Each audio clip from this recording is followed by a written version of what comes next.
pessoal, tudo bem? Então hoje estamos aqui para falar de um assunto muito importante, que é a castração das fêmeas. Nós já fizemos o vídeo da castração dos machos, inclusive com nossa convidada que está aqui novamente. E hoje vamos falar então sobre esse tema para você que está aí pensando em castrar sua cachorrinha e às vezes fica na dúvida, fica querendo saber alguma coisa sobre a recuperação, se vai demorar, se não vai. Então fica aí com a gente até o final desse vídeo, que hoje você vai aprender tudo sobre castração. Vamos lá?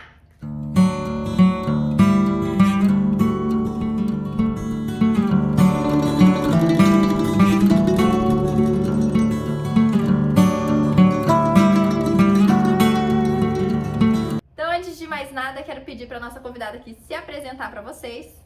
Tudo jóia? Eu sou Sandra Belato, eu sou médica veterinária há 23 anos, sempre trabalhando com animais de raças pequenas, né? Cães e gatos. Sandra é nossa veterinária ilustre, nossa principal atuante aqui no canal quando a gente fala em conversar com veterinários. E como eu não sou veterinária, eu acho que é muito importante também trazer pessoas que entendem muito mais do que eu do assunto e que podem sanar todas as curiosidades e trazer as informações que de fato são relevantes quando a gente fala desse assunto.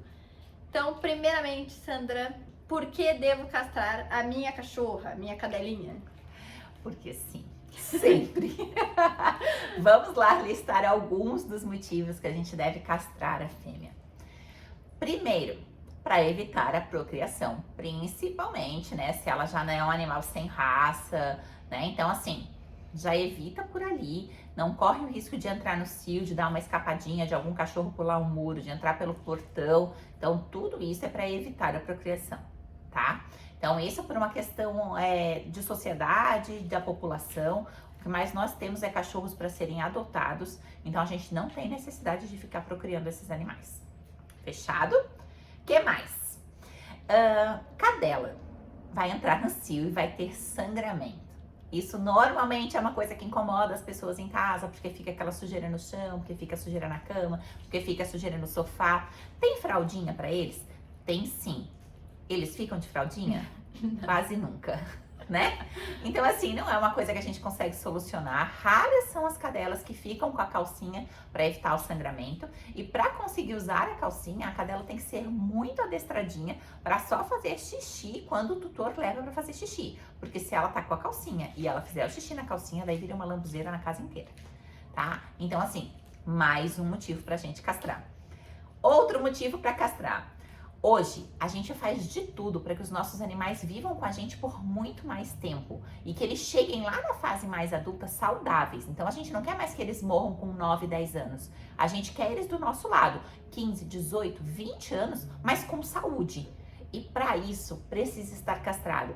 Por quê? Porque a fêmea não castrada aumenta o risco de câncer de mama, aumenta o risco de câncer cerebral, aumenta o risco de câncer de pulmão e aumenta o risco de cisto ovariano, pólipos uterinos que vão causar hemorragia nessa cadela, câncer de ovário, câncer de útero, câncer de colo de útero, infecção uterina. Para todas essas últimas doenças que eu falei que são relacionadas ao ovário e útero, o tratamento é a castração. Só que você vai ter que castrar um animal de idade mais avançada e doente. Então o risco dessa cirurgia é infinitamente maior. Mas você não vai fugir da castração, porque alguma dessas coisas vai acabar desenvolvendo. Mesmo que seja um câncer de mama, mas Sandra, eu nunca dei anticoncepcional. Beleza, pode desenvolver o câncer de mama igual, porque ela está com o hormônio. E chega numa certa idade, esses hormônios, eles começam a variar muito e predispõem ao aparecimento desses cânceres. Então, assim, você vai ter que castrar de qualquer forma esse animal. Só que a gente espera que você castre mais cedo para evitar todos os riscos de uma castração mais no futuro, quando esse animal já está numa idade mais avançada. Existe uma idade mínima, Sandra, e uma idade máxima para que as cadelas sejam castradas? Por lei, pelo Código de Médicos Veterinários, você já pode castrar a fêmea a partir de 1 mês e meio, tá? Que a gente chama de castração precoce. Eu, particularmente, eu não concordo. Eu prefiro esperar o animal terminar o crescimento rápido dele, que ocorre de 4 a 6 meses para animais de pequeno porte e até 1 ano de um animal de grande porte, né? Então, eu prefiro esperar o crescimento rápido, porque os hormônios interferem nesse crescimento, então eles podem fortalecer a parte articular e a parte óssea, tá? Então, eu prefiro esperar, mas por lei, a partir de 1 mês e meio já pode ser feito. Aí vai da escolha do veterinário. Eu já ouvi relatos de algumas pessoas que adotaram cachorro conosco, que falaram justamente isso, sabe, Sandra? De fazer muito precocemente e acabar tendo problemas porque o cachorro não desenvolveu talvez tudo que tinha que ter desenvolvido, que é justamente o que você falou. Então, eu acho que vale essa dica é extremamente válida, né, Sandra? Mas castrar antes do primeiro cio. Castrar antes do primeiro cio. Só que a gente fica muito no limite, né? Porque assim, uma fêmea de pequeno porte, ela pode entrar no cio a partir do 5º mês. Então, se a gente vai esperar até o 5º, 6º mês, a gente corre o risco dela entrar no cio primeiro. Mas tá tudo bem, não tem um problema nisso. Só que você vai ter que esperar aquele cio passar para fazer a castração em seguida, tá? Mas se for antes do primeiro cio, melhor ainda. E a fêmea de grande porte, ela também entra no cio com 1 ano a 1 ano e meio. Então, a gente também espera até ali no limitezinho, né? Então, se for antes do primeiro cio, beleza. Mas se ela vier entrar no cio, espera o primeiro cio e castra logo em seguida. Existe uma diferença na questão de tempo, Sandra, dos portes? Tipo, a porte pequeno entra no cio mais cedo, o porte grande entra no cio mais tarde, então... Isso, é porque o crescimento infantil também é diferente, né? Um cachorrinho até 10, 15 quilos, ele é um filhote até 6, 8 meses. Um cachorro de grande porte, por exemplo, um Golden, ele é filhote até 1 ano e 4 meses. Então, ele vai entrar no cio após esse período. Então, eles têm diferença, sim, no desenvolvimento da infância deles mesmo. Com relação à cirurgia, o procedimento em si, Sandra, ele mais ou menos quanto tempo demora uma cirurgia hoje de uma fêmea? Depende. Existem várias técnicas cirúrgicas, né? Existe uma cirurgia que se chama cirurgia de gancho e ela é muito rápida de ser feita, normalmente em 15 a 25 minutos uma pessoa bem experiente já consegue fazer. E existe a cirurgia com laparotomia, que é onde tem uma abertura maior no abdômen. Essa demora em torno de 35, 45 minutos, dependendo da velocidade do animal, do veterinário. E depende do score corporal do animal, tá? Quanto mais gordinho esse animal, mais complexo sempre é de fazer a cirurgia. Então pode às vezes demorar 20 minutos a mais, 30 minutos a mais, simplesmente pelo animal ter mais gordura. Então isso dificulta bastante a cirurgia, aumenta a quantidade do sangramento, né? Então o score corporal deles é importante também na hora de fazer a castração. Queria que você falasse um pouquinho para nós também sobre as anestesias, Sandra, que existem diferentes tipos de anestesia, né, para o processo da castração. Isso. Existem as anestesias dissociativas, que são injetáveis. Existem as anestesias inalatórias. Só que existem vários tipos de cada uma delas. A anestesia inalatória sempre é uma anestesia mais segura para o animal, tá? Por quê? Porque vai fazer um exame prévio nesse animal para ver função renal, função hepática, avaliação cardíaca, e a gente vai escolher as medicações pré-anestésicas melhores para aquele animal e depois ele vai ser entubado e recebendo oxigênio ao mesmo tempo da cirurgia. Então ele fica muito mais seguro. A anestesia dissociativa, ela é injetável. Então assim, colocou na musculatura do animal, foi. A dose que ele tinha que tomar foi ali. Então a gente tem aquele prazo, aquele tempo para iniciar e terminar a cirurgia, que é o tempo anestésico. Mas ela tem um risco maior, porque se o animal sedar demais, ele não tá com o oxigênio ainda. Às vezes demora mais tempo para a gente reverter essa anestesia.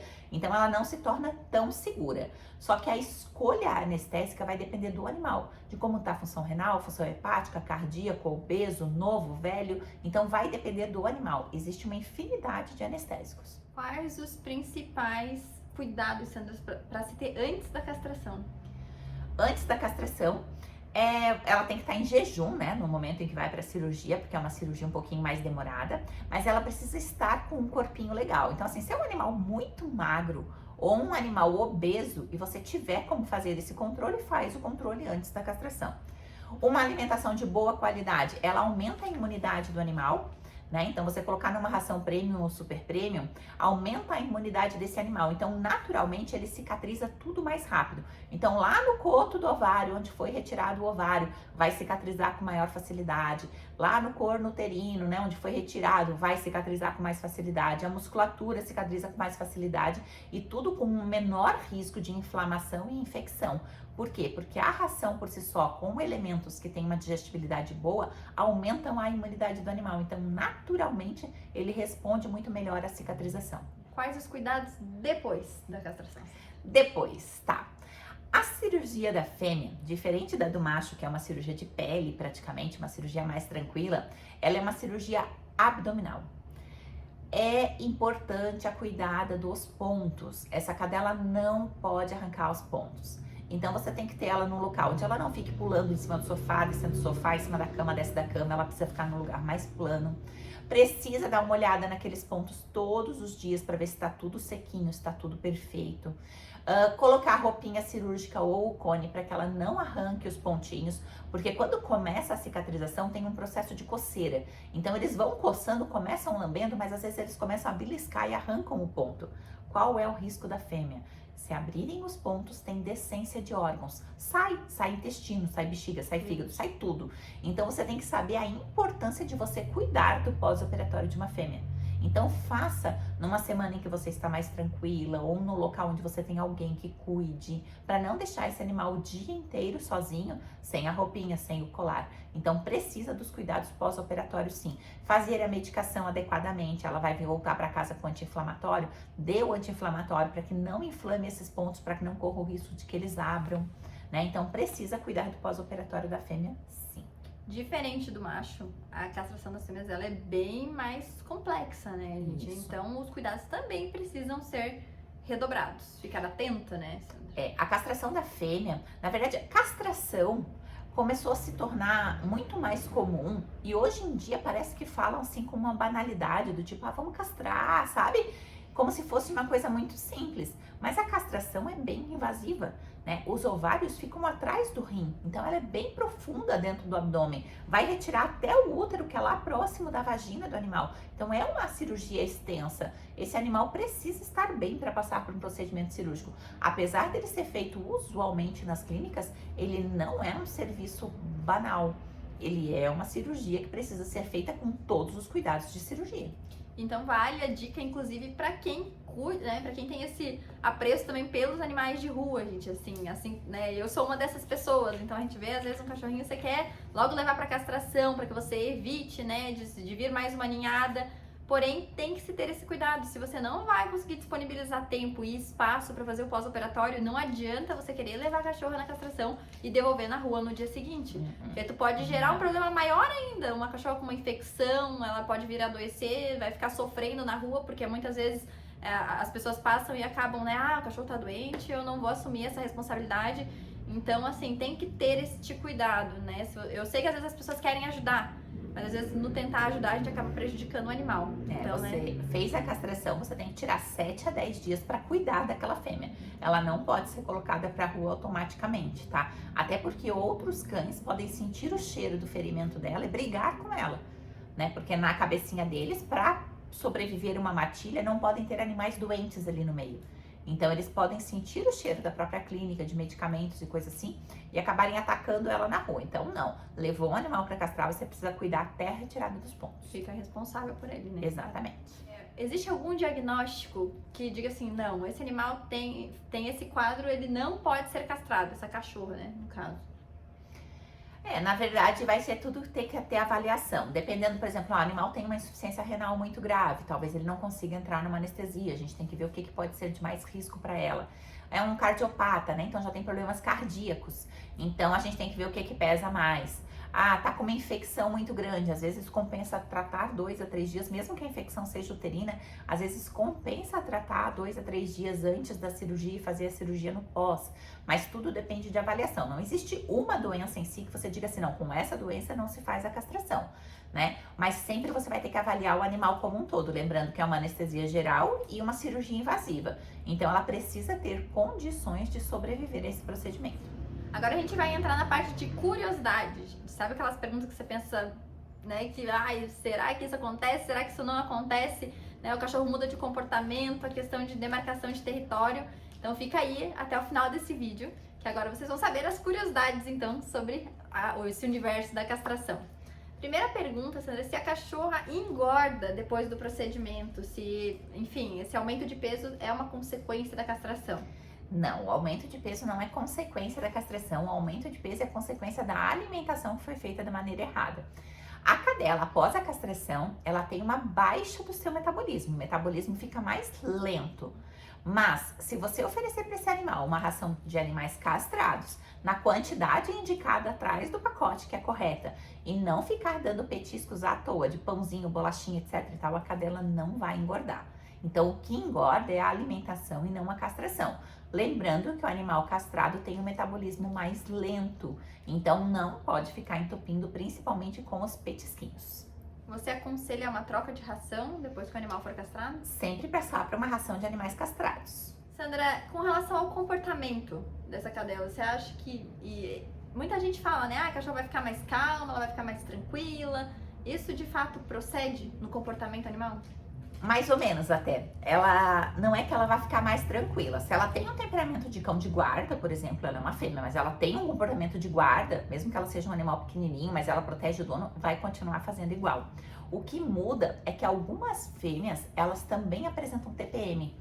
No momento em que elas estão pré-cio, elas ficam num comportamento mais agressivo, que às vezes elas chegam a brigar com os donos em casa, né? Mulher de TPM. Então, alguns cães também apresentam isso. Então, isso aí vai passar, porque ela não vai mais ter esse estresse, né? E lembrando que toda vez que ela tem esse estresse de pré-cio delas, eles também liberam muito cortisol. Então, isso também é mais um motivo para castração. Diminui os riscos de insuficiência renal. Porque toda vez que o animal se estressa e libera cortisol, ele tá dando uma forçadinha no rim. E somando isso durante a vida do animal, ele pode também levar problemas renais. Então, castrando, ela vai parar de ter esses descontroles de pré-cio. Porque aí vamos para a próxima pergunta, se existe uma mudança hormonal. Então, evidentemente... Existe uma mudança hormonal. Como é feita a retirada dos ovários, é como se ela estivesse entrando numa menopausa. Então, o metabolismo vai ficar mais lento e ela não vai ter essas tendências de pré-cio, né? Em que fica mais agressiva. Algumas cadelinhas demarcam território, assim como os machos. Você acredita que a castração diminui essa questão de demarcação? Não, a demarcação de território da fêmea é para dizer que ela está mandando no dono. É uma questão de comportamento entre dono e cão. Normalmente é porque o dono não está fazendo o papel de líder, então ela está assumindo esse papel na matilha humana em que ela vive. Então, não tem a ver com demarcação de território hormonal, e sim de comportamento. Ela está dizendo que naquele território que tem o cheiro do xixi dela, ela é responsável pela segurança de todos. Olha só, nós temos uma na família que é desse jeito, menina. Da minha irmã, ela é a dona do pedaço. Então, para finalizar, Sandra, eu queria te fazer uma pergunta com relação àquela vacina anti-cio. Porque muitas pessoas ficam naquela, ai, não consigo castrar, então eu vou fazer a vacina. Quais são os principais prejuízos que essa vacina causa a longo prazo para o animal? Tá, essa vacina é um pool hormonal muito grande para o animal, tá? Tanto que algumas injeções, elas são injeção única, independente do peso do animal. Então, seja num pincher de 1 kg, ou seja num pastor de 45 quilos, é uma injeção só para eles. E existem outras que é uma injeção a cada 10 quilos. Mas mesmo assim, o pool hormonal é muito grande. E o que isso aí vai fazer? Predispõe câncer de mama, câncer cerebral, câncer de pulmão, câncer de útero, infecção uterina, câncer de ovário, pólipo uterino, cisto ovariano. Tudo isso porque assim, você encheu de hormônio ali dentro, que vai fazer um boom. Imagina, na cadela dura 6 meses, né? Então esse hormônio fica fazendo efeito ali 6 meses. Então você imagina esse pool hormonal ali, então tem milhões de consequências. Nós ainda não temos na medicina veterinária um anticoncepcional seguro, que nós hoje já temos isso na linha humana. Nós já temos alguns anticoncepcionais de dosezinhas muito baixas, que são dadas diariamente e que tem uma segurança maior na linha humana. Nós não temos isso na veterinária. Então fazer isso para o cão, para a cadela, é querer que ela desenvolva uma infecção uterina, quer fazer ela desenvolver um câncer de útero ou um câncer de mama. Então, não é indicado, mesmo que seja uma vez só para esperar o próximo período para poder fazer uma castração. Se você puder guardar este animal, guarda, separa, deixa num canil ali fechadinha para não ter risco dela cruzar. Assim que passar o cio, você castra essa cadela, tá? Mas eu não indico a utilização de hormônios. E aproveitando, o hormônio do dia seguinte são os mesmos riscos, tá? Do anticoncepcional, né? Existem alguns hormônios que depois que a cadela cruza, você tem até 3 dias para utilizar ele para causar um aborto na cadela. E ele tem esses mesmos malefícios do anticoncepcional. Então, eles não são indicados. Então, não adianta querer improvisar, né, gente? É melhor sempre prevenir, né? Trabalhar com segurança, pra gente não causar prejuízos, né, para essa vida desse animalzinho, seja a curto ou longo prazo. Não é indicado. Então, mais uma vez, né, já é algo que eu sabia, mas eu acho que é importante a gente estar aqui reforçando, porque é a mesma situação da proteção animal, né? Às vezes a pessoa quer ajudar de uma forma, mas acaba prejudicando. Não, e lembrando que às vezes é por uma questão de custos que não consegue fazer a castração nesse momento. Aí acaba utilizando o anticoncepcional. Lembrando que a castração de um animal doente, né, se já tiver infecção uterina, se já tiver câncer, é muito mais alto o valor do que a castração de um animal sadio, por causa das medicações que precisam ser utilizadas. E se esse animal tiver problema útero, que vai precisar da castração, e ainda tiver um câncer, duplica esse valor frouxo. Então sai mais em conta fazer a castração preventiva. Então, pessoal, se você conhece alguém que usa esse método aí da vacina anti-sil, manda esse vídeo para essa pessoa, para que a gente possa disseminar aí as informações. Às vezes as pessoas fazem por falta de conhecimento, né? Não é nem por má intenção. Mas então, quanto mais pessoas souberem disso, estiverem bem informadas, mais animais preservados nós teremos. Quero te agradecer, Sandra, mais uma vez pela presença aqui no canal. Sempre um prazer conversar contigo, é sempre uma aula. Eu sempre aprendo alguma coisa, gente. Mesmo sabendo um pouco, a gente sempre aprende, né? Queria que você dissesse pro pessoal onde que eles te encontram, então, nas redes sociais, Sandra. Eu que agradeço o convite de estar aqui. A minha intenção é sempre fazer com que os animais vivam mais tempo, mais felizes e mais saudáveis. Então, este canal aqui me ajuda a fazer isso, porque vai mostrando como cuidar desses cães. Então, eu sou super fã desse canal, né? E vocês me encontram no Instagram, através do @sandrabelato.vet. Belato é com 2 L's. Vamos deixar aqui embaixo. E a Sandra está desenvolvendo um curso, gente. Fala um pouquinho pra Isso. eles. Eu tô desenvolvendo um curso onde eu vou colocar todos os cuidados que a gente pode ter durante a vida de um animal para evitar que ele fique doente. Seja para problema articular, cardíaco, renal, de pele, né? Problemas por causa da falta da castração. Então, tudo isso vai estar descrito lá em detalhes como que a gente deve cuidar dos animais. Então, acompanha lá no perfil da Sandra, gente. Muito obrigada a você que ficou com a gente aí até o final desse vídeo. E até o próximo. Um grande beijo!